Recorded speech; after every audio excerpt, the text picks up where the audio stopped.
Welcome to the Nightly Rant. I'm Mike. And I'm Torya. This is the show where we talk about the awful things that have happened in our day, the awesome things that have happened in our day, and all the things in between. Thanks for listening, and we truly hope you enjoy.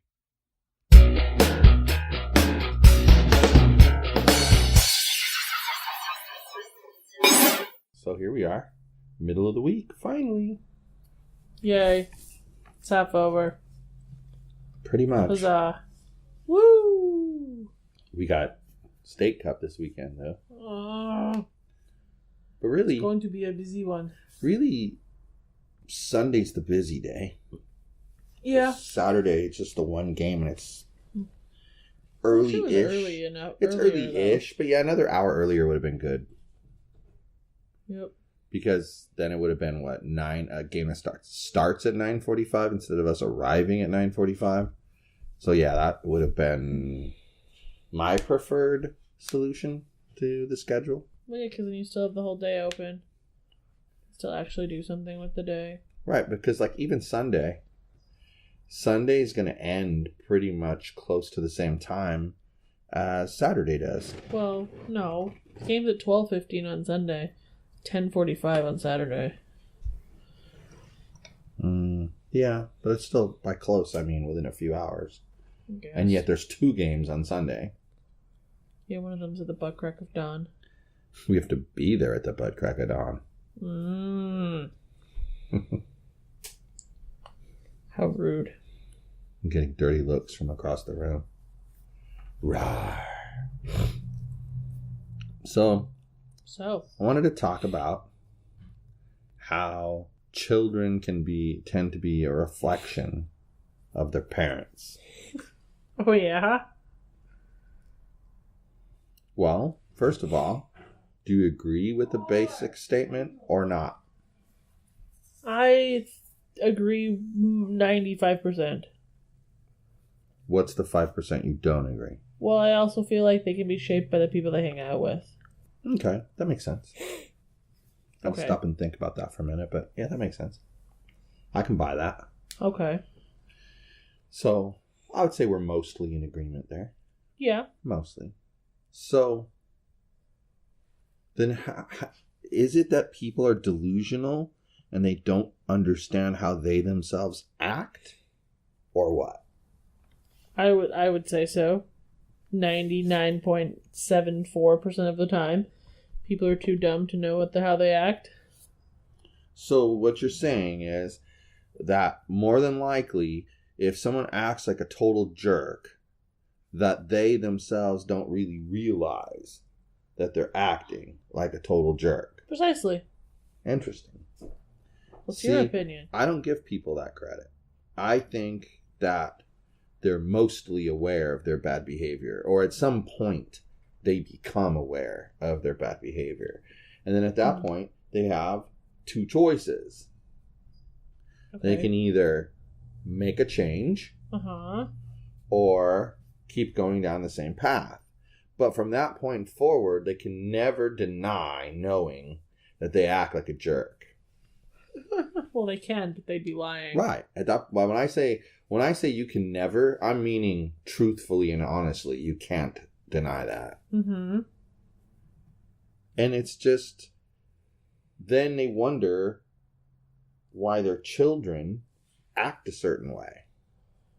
And really, it should be no great surprise to them at all. It was no great surprise to anybody else. Wow.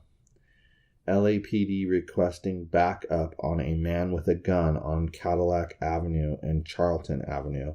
That's Ashley's neighborhood, and she says she can hear helicopters. Yikes. Did we ever find out what happened in Garden Grove last night? The police standoff? No, I forgot to look that up today.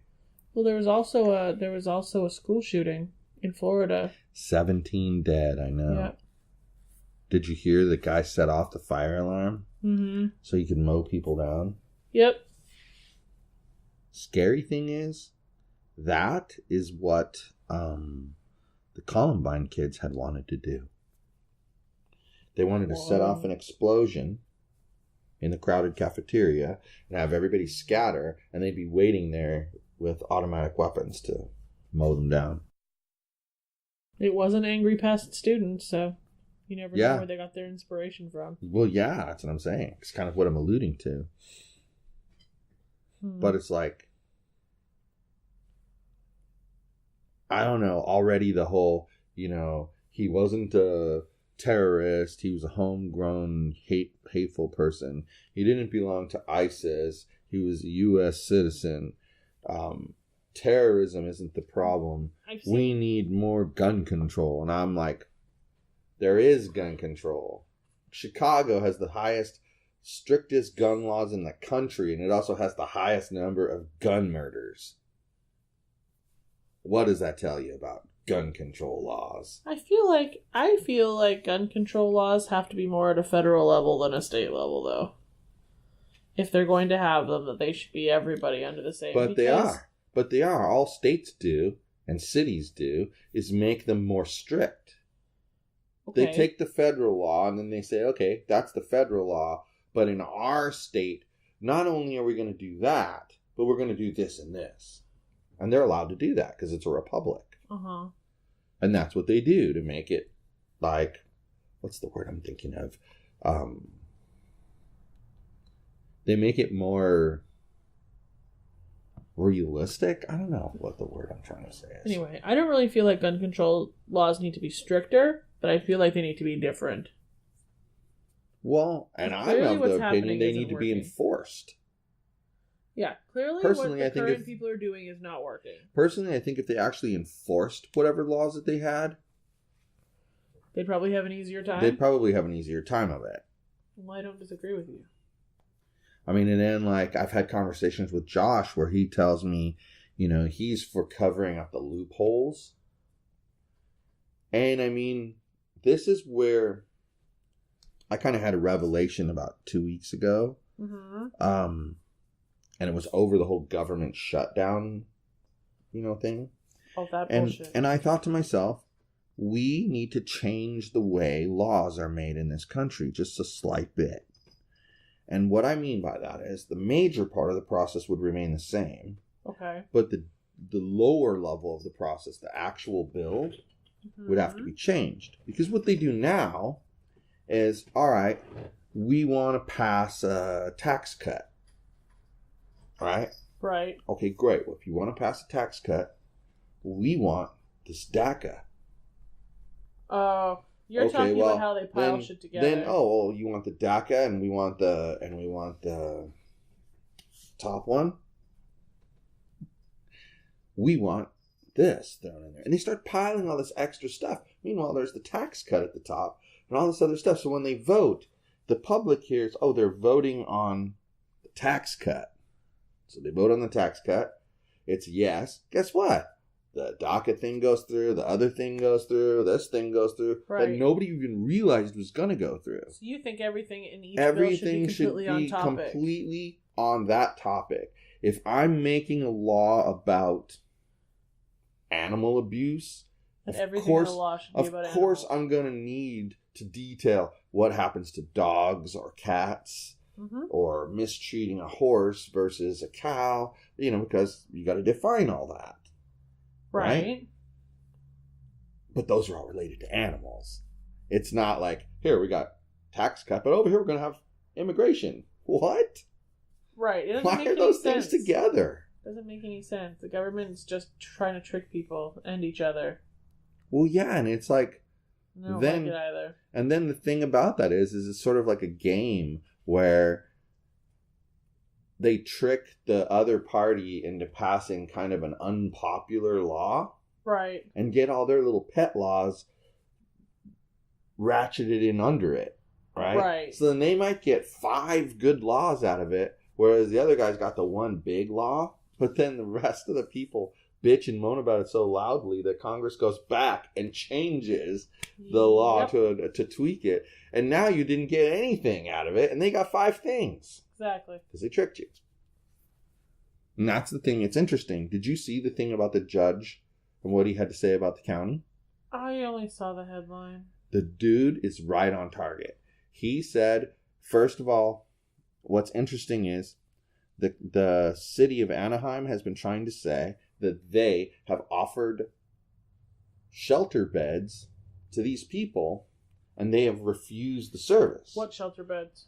And that was what that Muhammad Ali was screaming about in that little video I was watching at a Board of Supervisors meeting. He was saying, you're lying. You didn't offer anybody any services because there's no beds to give these people. Right. Okay?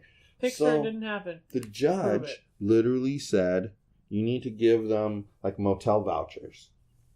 Like permanent motel vouchers? Sounds like it. You got to give them motel vouchers. That's interesting. And then he Kevin said, should just buy the hotel. then he said, yeah, of course. Then he said, and they can. Then he says to them, and it's reprehensible, I'm just paraphrasing, that you have close to $1 billion earmarked for homelessness and you refuse to spend any of it to help them. So here's the deal. If all you got is 300 hotel vouchers and that's all you were able to come up with, well, you're going to have to set up a shelter somewhere, even if it's a tent city. You're going to have to set it up somewhere on county-owned land and house the rest of the people, or you can't kick them out. Kudos to the And judge. then the judge said, oh, and by the way, you have until the weekend to take care of this. So it's not like they can procrastinate for 3 months and then go, well, okay, we'll give that a try now. So what happens after the weekend? After the weekend, are they just not allowed to kick them out Exactly. at all? Well, that's interesting. So I don't know. I think that judge is very, very much in tune with what's going on. And I think he's probably sick of their shit. And he says, in a sense, this problem exists because of the policies of the board. And he says it's due to their lack of leadership that this problem exists. Which is what you've been saying It's for what months. I've been saying for a year. Now a judge agrees with you. I mean, the federal judge ruling on this. I mean, because, you know what? I'm not going to argue that the homeless deserve to be in the riverbed. I'm not going to argue that. But what I am going to argue is lack of leadership at the county level, wherein, hey, Anaheim's going to make a law that says nobody can camp in public. No sleeping in public. So then Garden Grove goes, oh, crap. That's going to chase them over into our city. We're going to make a law that says no camping. Right. Well, why do you think they end up down in the riverbed? Because there's nowhere else for them to go. Yeah, that's county property. There is no law from the county that says they can't sleep there. So if the county would have handled it when the first homeless person moved into the riverbed, this would have never happened. all the homeless people would have moved to Los Angeles County. Well, perhaps, but there'd be less of them even if they didn't. Right. And they just don't make decisions. By the way, I was joking.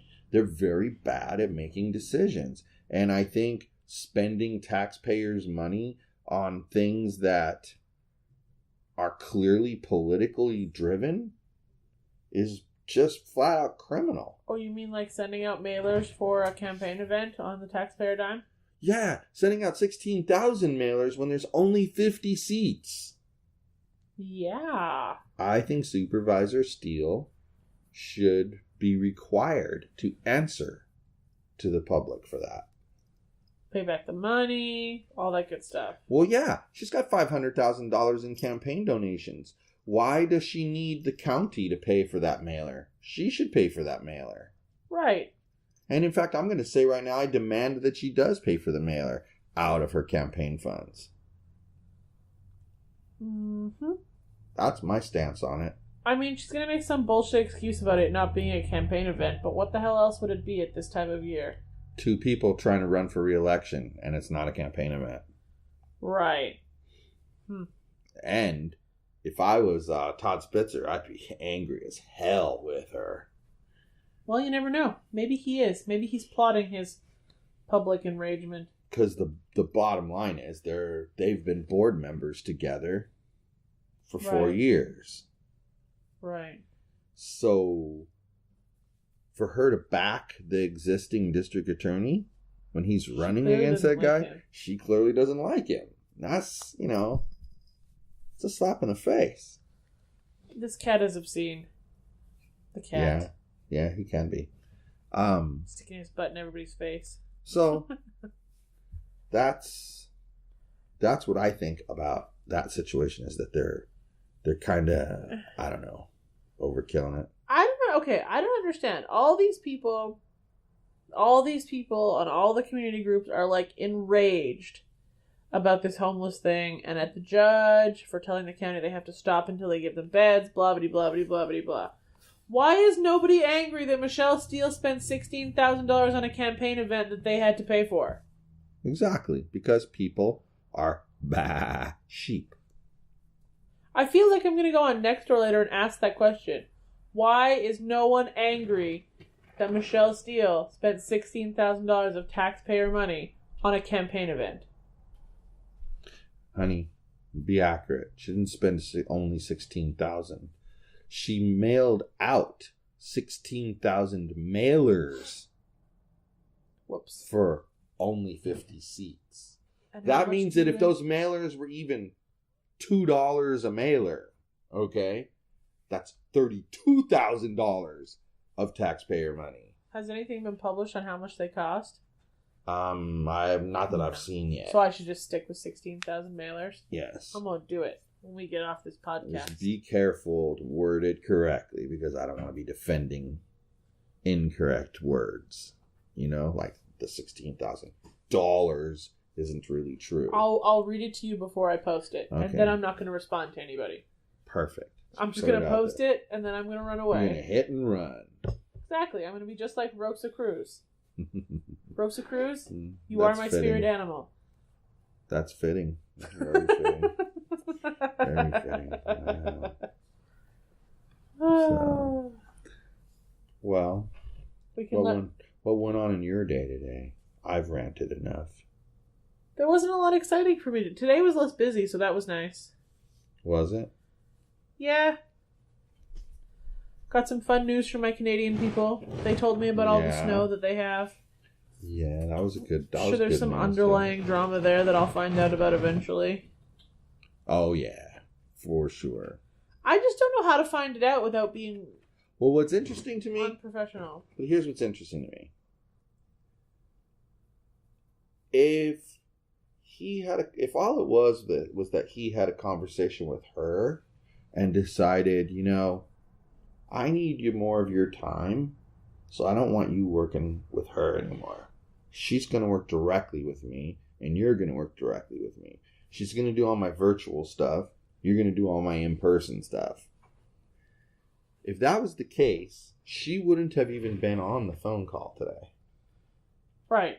He would have just switched things around, and you would have assumed she got a promotion. Okay? But what he did was purposely make sure you knew that she was removed from the situation. Right. It's just very weird. And I know that they're still working together. Yeah. Like, it's not like he fired her or something. It's really strange. Something strange happened, and I'd love to know what it is, because it's a little bit uncomfortable to be the pawn of the strange thing. Yeah. Yeah. I could see that. That would bother me too. But that's just weird. That's a really weird, I don't know. I thought about that for a little while today, and I was like, at first I was like, well, that's weird, but I guess he just wanted like her to be able to say her goodbyes and whatever. Well, what was really interesting, okay, so I told you it was a Zoom meeting, and then I was a little bit annoyed that it was a Zoom meeting. Yeah. And then I go to the link for the Zoom meeting, and it says the meeting's already in progress, but it's not letting me join it. So I'm like, well, this is stupid. And then, like, I click on it again, just in case I pasted something wrong. Nope, doesn't work. And then, like, in that moment, Veronica sends me a new link. And I'm like, okay, send me a new link. No big deal. You clearly got the link wrong. And then they were making jokes about how they tried to trick me. And it was okay. And then so the call went how it went. And he's asking her if she has anything else to say. And the call just ended. She ended the call. And I was like, alrighty. And because it ended so abruptly and I was so confused, then my computer froze, and then I couldn't accept his Skype call when he called me right after. Mm-hmm. Beside the point. But it was weird because it just, like, in the middle of his sentence, the call ended. Huh. Strange. And so were they, like, in the same room? No, she's in Ontario. He's in Alberta.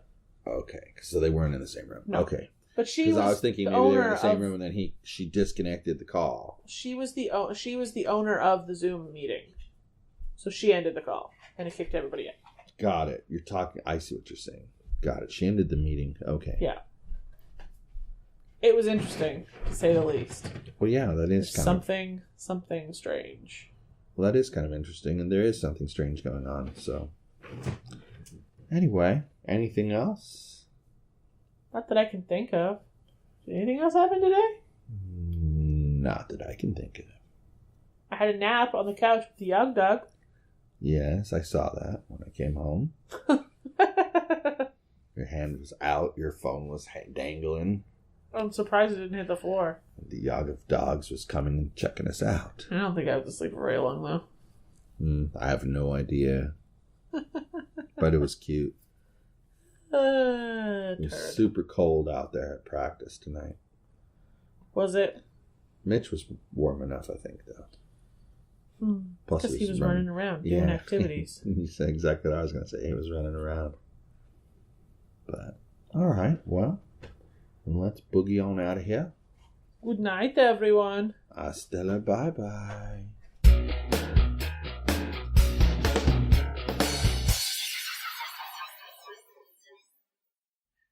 Hey, this is Mike, and I just wanted to tell you that if you enjoyed the show, and I truly hope you did, you can subscribe on iTunes or Google Play and not miss a single episode.